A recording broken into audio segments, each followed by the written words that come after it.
Hello, welcome back, my friends. Or foes. uh, I wanted to actually do another soup and sermon. Soup and sermon. I mean, painting and lecture. Or just, I wanted to jive while I give a brief, half and half commentary on this painting and also a deeper theme that I wanted to cover. And before I get to that theme, like, subscribe, share, you know the drill, comments especially, because you know the YouTube algorithm. And I will, I think by either the end of the month or next month, I might roll out something like a Patreon, or I'll see what happens. I always promise this, but sometimes I feel like I'm not, have that. And this is, again, ties into, I guess, what I wanted to talk about. But how millennials always have this complex of, what would you call it? Not imposter syndrome. I know that's so cringe. Imposter syndrome. But, so, that's not the main theme. But I guess it ties in some ways. I wanted to talk about the nature of spiritual homelessness, the feeling of homelessness within one's own nation, within one's own, what would you say, one's own people, within one's own, even world around you. I guess you could say the world around us is, if you are a certain type, if you are someone who has managed to break free of the forces of over-socialization, you are someone who experiences a level of poverty of the spirit. No, not scratch that. Not that you are poor in spirit. In fact, you have a good chance that you are great in spirit. But rather, you experience a sense of spiritual and national and biocultural alienation from the common discourses and ways that the discourses around us and ways that people interact and with each other and what they believe in. Sorry, it's a bit late when I'm recording this. But before we get into that, really quickly, this is a painting that I meant to finish right around the inauguration, but I just didn't get around to it.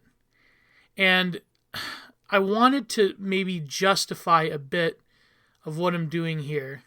I know it's, a funny meme, that, Creepy Joe and, Joe sniffing this woman's hair and she has this look on her face, but I know it's a meme, but we have to sort of contemplate the real world implications. And if anything, that is what I wanted to do when I started doing these portraits of political figures and what I call, secular liberal saints. I wanted to portray them in such a way as to bring about an awareness of the magnificently catastrophic and totalizing nature of our reality, and how just awestruck I am that there, in the contemporary world in particular, there is this, worship of these people through the act of portrait. And this is a topic of neoliberal kitsch that I've covered before, that hopefully I want to, one day, hopefully very soon, write a book about and really be someone, because I feel like I didn't coin the concept per se, but I sort of, there has always been a concept of neoliberal aesthetics, but I sort of added that dimension to it, and I owe it a lot to the book Deculturation. But I didn't want to get into that. I wanted to just, instead of like talking about, this is what other people think and concepts and all that, I wanted to just maybe give my input and my experience and what I feel in this particular moment in time that we are finding ourselves in. And if people find this, like, I don't think I have an asthma voice, obviously, but if people find some sort of meaning in it, then I'm happy about it. And I have this difficulty because the intention that I mused upon years ago with YouTube was that if I was ever going to make videos, I was going to make like just painting videos. I'm going to like grift and I'm going to do these, like pump them out nonstop. And I might do that still, but I feel that I have a higher obligation to do something different, and maybe this is kind of like, 2010s reaction channel. Like, instead of talking over like CSGO surfing, it's me like talking over one of my painting videos. And maybe if I don't get to the end, I'll put something else. But what I'm doing here, first of all, let me just run over the palette really quickly. I have to the direct immediate left of me, because I'm left-handed as a painter, I have all what I call tone modifiers. So I have titanium white, Mars black, and I have piles of gray pot excess paint that I scrape up that hasn't dried out yet, and I'll get a lot of colors out of that. That's a good tip. I have several different gray pots, and they're good really quickly to get nice gray tones to desaturate certain colors.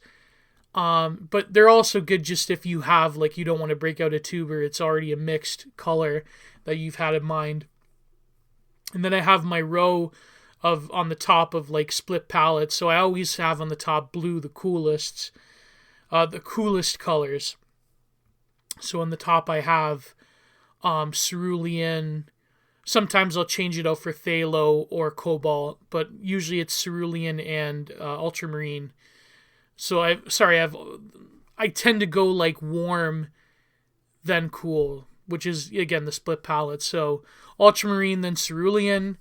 Then I have on the top, I always have alizarin crimson. That is my main red, alizarin crimson permanent by Liquitex. Most of my colors are from Liquitex. So by the way, I saw that Jim Carrey uses golden, so I'm good. Golden's all right. I think Liquitex has the superior texture. But anyways, plus all of their chemicals, I even went out of the way to email them. They say that they use to European standards non-VOC VOC chemicals, which are chemicals that emit what do they call it? VOCs, like I forget the exact wording, but they're like formaldehyde and other chemical additives that are meant to stabilize the paint. They have some chemical they use that isn't emitting any VOCs. But, so I'm paranoid about those things. So I only use pretty much, with the exception of a few colors, I use pretty much exclusively Liquitex. Golden, I find it too creamy. Anyways, on the top I have, so the blues, and I only use alizarin crimson. I am starting to use a bit more cad red, and a bit more, cad orange, a little bit here and there. I have a non-toxic version of cad red that Liquitex just came out with.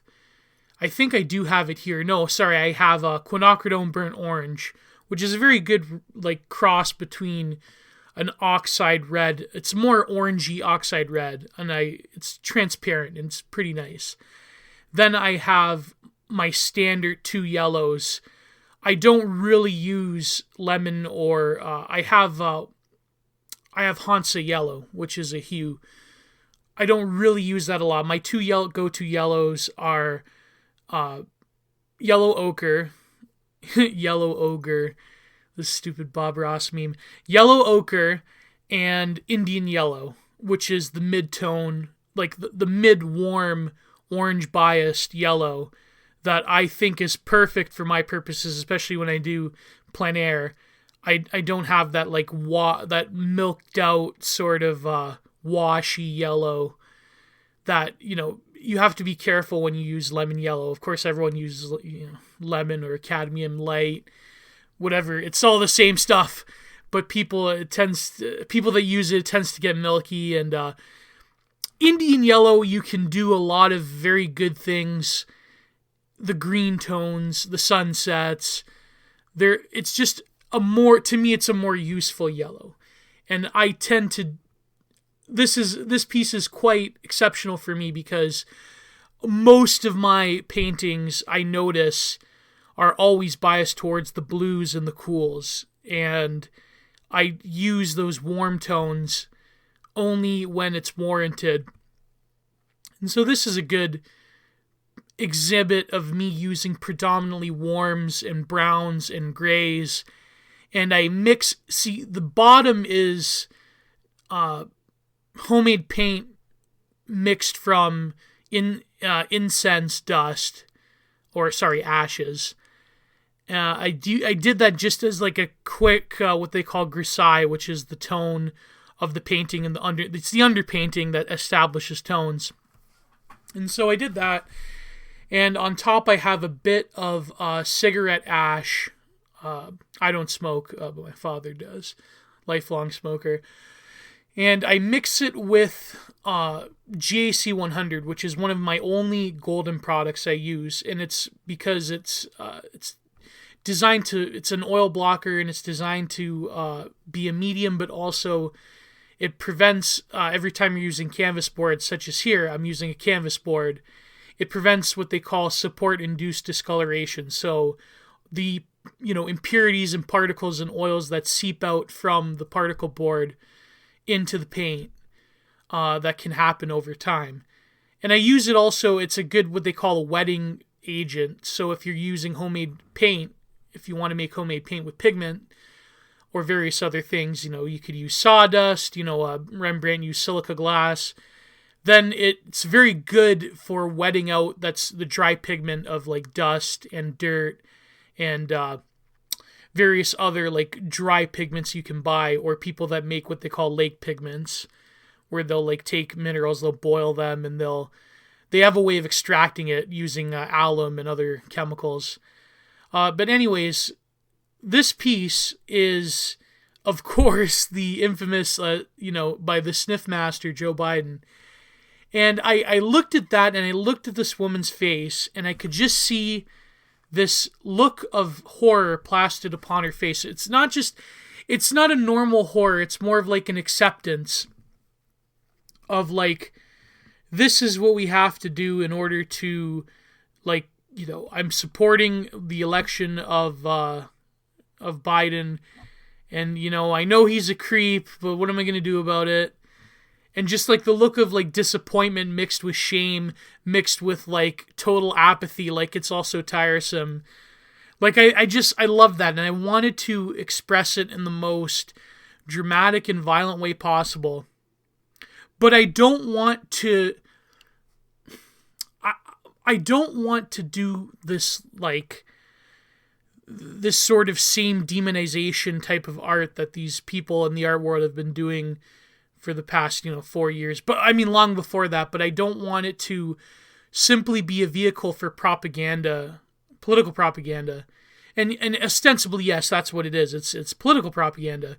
But behind that, I wanted to hearken to a genuine iconoclasm that Francis Bacon was trying to convey only against the Catholic Church with his various, serial renditions of Velasquez's Pope Innocence. And he thought, because he was, this, I don't want to say it, but you know the story.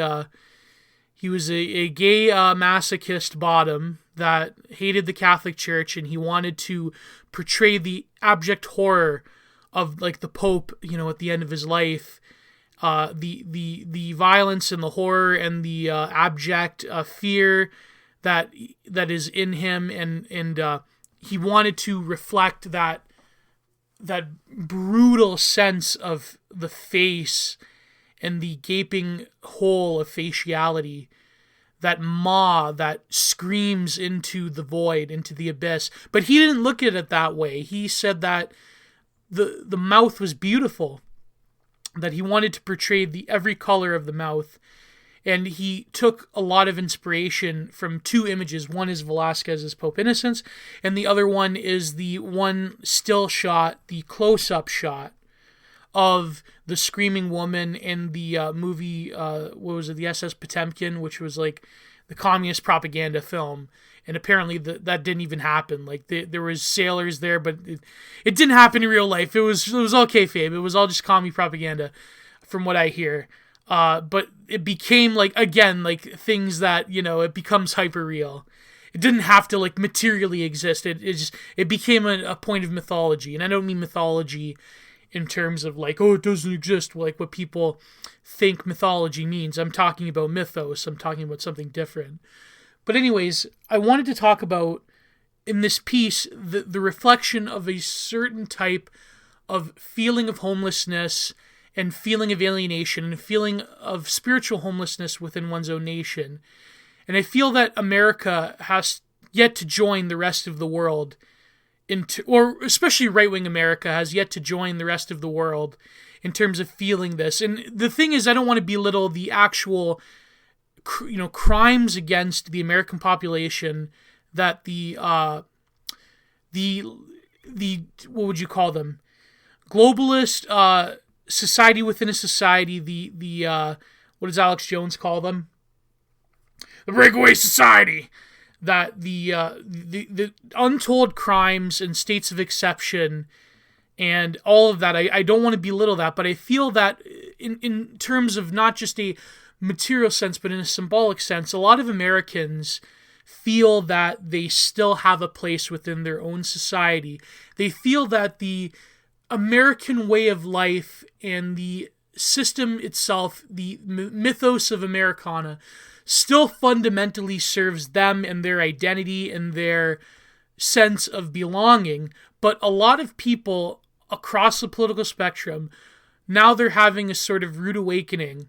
And even the people, like even the neoliberals that benefit from the system, even the normie libs that watch CNN, that feel that, with Biden being elected, the evil fascist Trump is gone and democracy won. It was fortified. It had to win because it was fortified by the kissing cousins of NGOs and governments and corporations. It's all in Time magazine. They admit all of this. But it wasn't to steal. It wasn't a cabal. It was to fortify the strength of American democracy represented in that symbolic act of an election, which is really just a farce, and everyone knows this, right? I mean, not everyone knows this. The problem is not enough people know this. But so, the sense that I feel in the pit of my gut, I think it's because I'm a Canadian, so I know what it's like when a whole society basically hates everything you believe in and despises your values. And it never was like this before. There was a time in Canada where we were pretty based and red-pilled. There was a time where Canadians were seen as go-getters, were seen as people that were tough and rugged and in a lot of ways embodying a more, shall we say, regal and old world, what would you say, Prussian communitarian ethos, even more so than the American yeoman farmer, because, I know like a lot of like normie cons, they like look at Tocqueville, but Tocqueville was right about the nature of the immense amount of conformism that was present within the American colonies and how this was going to do America in. I mean, it's a flawed essay, but he's more or less right in that sense of America eventually was headed on this trajectory. So as a Canadian, I feel that someone who is not, I don't want to even speak for everyone because I have friends who are real Canadians. I mean, like, their ancestors were loyalists that have been here for 200 years. Whereas I am a son of an immigrant and a son of a second generation immigrant. So it's hard for me to say because I feel displaced in some ways. And the thing is, I grew up in an ethnic enclave here in Niagara, and I never had this sort of identity crisis that people have from other, backgrounds, like multi-ethnic or multinational backgrounds. But I do feel a sense of profound alienation from the current, certainly from the current political and media order, and a lot of the average attitudes of like urbanite Canadians. I feel this sense of homelessness within my own country, but I feel that in America, I'm using I feel because in the end, feelings will triumph over facts no matter what, because the facts themselves are predicated upon a lot of symbolic orders of feeling, but that's besides the point.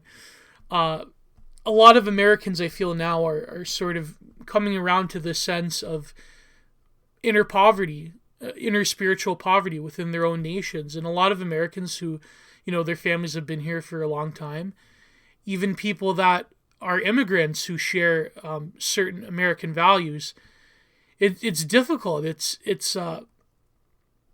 I look back at my own experiences, or, well, lack therefor. I look back at what I grew up with, and I look back at the world I grew up in, and it's so fundamentally different. And I feel that in this painting, I wanted to express the current regime in our current moment. And, I know that I'm sacrificing a degree of immortality within this piece because it's about, I don't want to say this because there's certainly themes in it that speak to, realities that are beyond our time frame. But I do feel that this painting is solidified within our time, but I'm struggling to express things that are, in a sense, timeless. The abuse of power that's riddled with sexual, even Oedipal connotations. It's always the young maiden with the old man archetypally, as Jung said. But now it's this shadow negative space of the total blindness that people that are so wedded to the system have to purposefully inflict upon themselves. They talk about how, I don't want to get into like hypocrisy, but Trump was an abuser. He, grab him by the pussy, and but look at this, it's I don't want to get into those abstractions because in the end of the day they're just abstractions. But through the work of art, I truly feel that the only time that things can truly become real, in the sense of the real, not the virtual, not the fantastical, not the consent manufactured, hyper saturated, media reality that we find ourselves in, that has been aided by digital technology. I feel that ostensibly because, the digital technology has distributed this image to people, I feel that in some ways I'm fighting back using the tools of our own alienation that has worked against us. But the thing is, even when I grew up, the internet was never meant to be like that. And I know I'm just rambling off, but it's just amazing how you can see me painting this and sort of the mystique is gone. In one sense, I'm sacrificing like this old, idea of like, the artist, genius, creator that's like working away in his workshop and only his assistants and students get to see. It's like that stuff is old. That stuff is gone. You have to reconcile the fact that in order for artists to recapitulate this mystical place within society, because in a lot of ways the artist has become degraded for various reasons, which again are another essay, another vlog, another whatever. And here I'm doing the eyes. Oh my God, it's Francis Bacon time. I feel like the fact that the eyes are displaced from her body, the eyes are gone, is a sense of the blindness of ideology. I know I'm sounding so sued and so like, contemporary, like modern art has to like explain things. Because God forbid, art takes time to understand, and it doesn't have to, God forbid art isn't just like an immediate instantaneous thing. But I do feel that, that's something that Francis Bacon, he was always good at. He was always good at capturing the sense of depth within the eyes and the mouth and within the eyeless itself. He was one of the first to really explore that theme of eyelessness. And even though his eyes and a lot of other pieces were purposefully rendered abstract the way that, Picasso's later work, as we all know, everyone can like picture in the head like the flat, so the flatness of the eyes, the obliteration of perspective. Francis Bacon was really good at creating creatures and human figures that didn't have a face, that went beyond the face, that went beyond the eyes. And now that I feel like this woman, her whole being has been obliterated in this act of public sexual domination. And I feel that this is touching upon themes that are, as old as time itself when it comes to politics and in the nature of political power, that it's wrapped up in this, what would you say, sadomasochistic perversity. But beyond that, I feel that this is a statement on the political order itself, creating this sense of spiritual homelessness within its own population. There's this great quote, I saw it in one of these like aesthetic images that my friend Earth Eater shared, where it's a picture, I believe it's from either the 80s or the early 90s.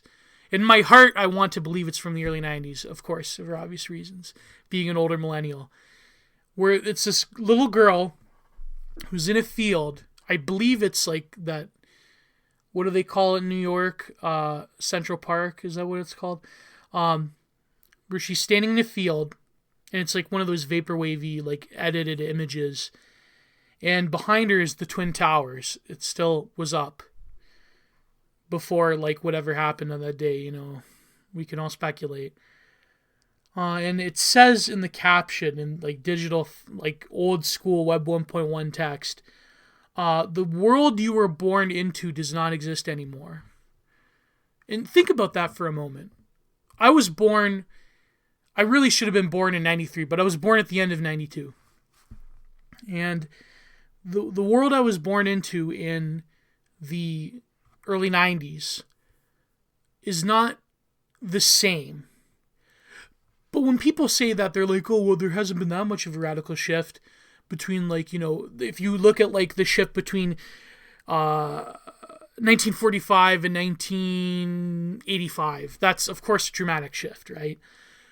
But in some ways, it's compounded because now we can feel this, we can almost consciously feel the shifting of time itself because of our hyper-connected world. And the decade that I was born into is fundamentally different than the decade that I grew up in, and fundamentally different than the decade that we are in now. And it's just one huge hell bus ride that, we live in the Kali Yuga, and it's just, I don't want to leave this place without truly giving my all in terms of producing things that people can find meaning in. And I know that certain limitations in my life have hampered me, whether it's procrastination, whether it's even, my own body, whether it's my own will and my own sense of purpose and my own sense of loneliness and alienation, and just the bitterness that I've always had, well, not always, but for a very long time, at being a stranger among most people. But not so much so that I felt I had the need to hide, because people, they hide their true beliefs and feelings for a variety of reasons, and they're legitimate. And I do not cast aspersions on people that go anon. But for me, personally, and this is not a judgment towards people, I feel that that's a road I maybe should have went down, but I just, for some reason, I couldn't.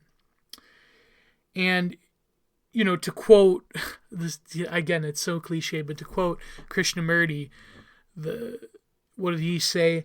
The price of living. What was the quote? Terence McKenna ripped it off.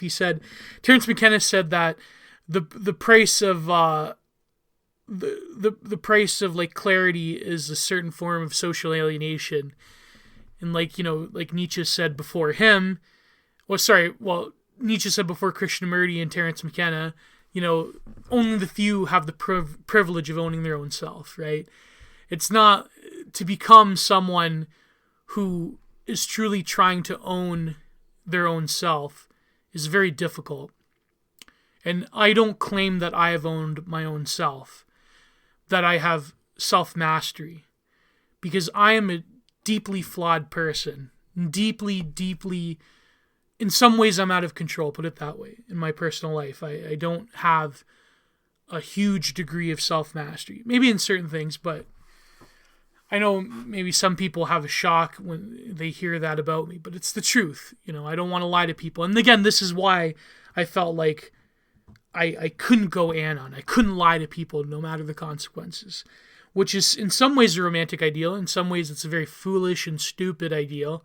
But what else am I going to do, man? Like, sometimes I feel like I'm pleading with myself. But anyways, that's, a degree of self-honesty is always something that I strive for and something that I feel, that's deeply lacking in this world.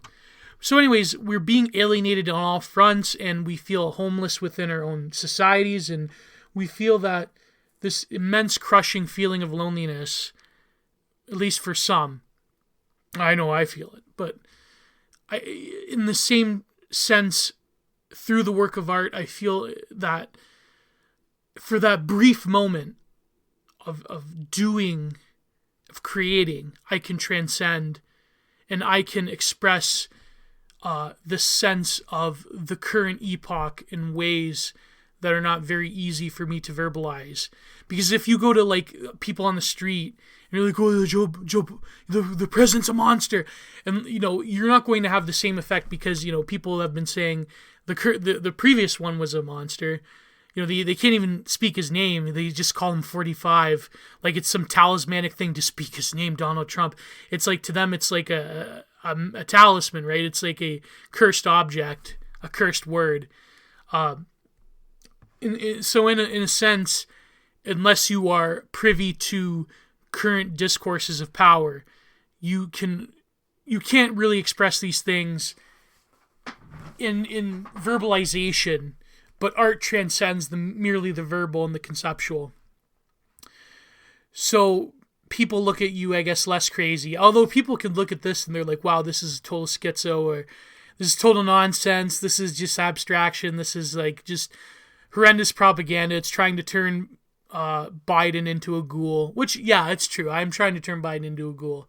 But maybe I did kind of the same treatment with Trudeau. People forget this piece I did called, I called it Trudeau's Tower, where Trudeau is like sitting in his office and he is, he's got the Tower of Babel behind him. And I don't really, again, this is another thing. As much as I hate what he's brought upon us, I don't hate the man. I feel like, I don't know, I've said this before, that Trudeau to me is just, can you get mad at a puppet?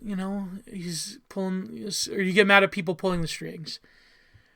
I don't know, Trudeau is not a hateable person the way that people in the Washington swamp are hateable, the way people that are in the Ottawa swamp are hateable.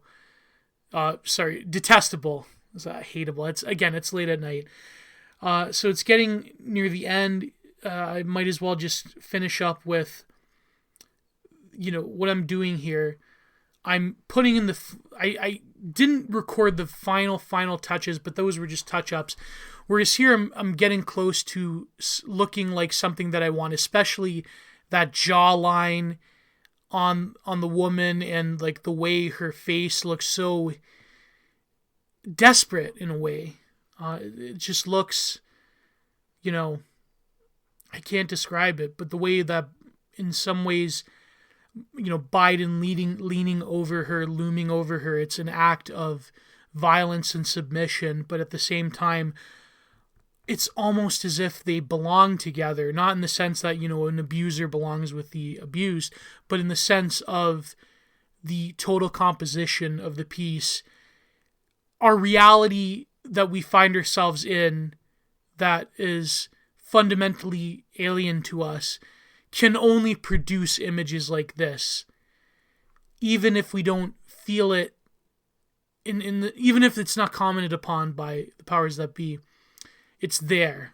It's something that I truly believe, that's one thing you can't take away from people, is you can't take away their spirit that the work of art expresses. And you certainly can't take away my spirit, because it's in the work of art. So thank you very much. This is the final product. A world in slow decay, to quote Nevermore, the song Final Product. So thank you. Like, comment, share, subscribe. God bless everyone, and goodbye.